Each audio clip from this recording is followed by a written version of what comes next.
जय श्री राम। है कोई संत राम अनुरागी, जाकी सूरत साहिब से लागी। दरिया साहब जी का ये पद है। दरिया साहब जी कहते हैं भक्ति में एकाग्रता की आवश्यकता है।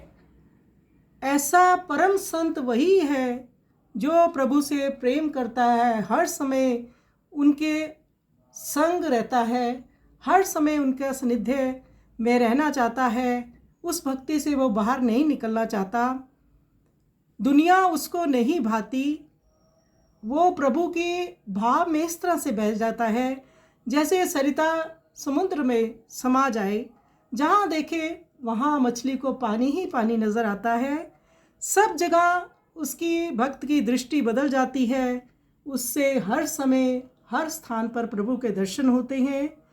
वो फिर इधर उधर होना छोड़ देता है, स्थिर होकर उस परम आनंद में बैठ जाता है।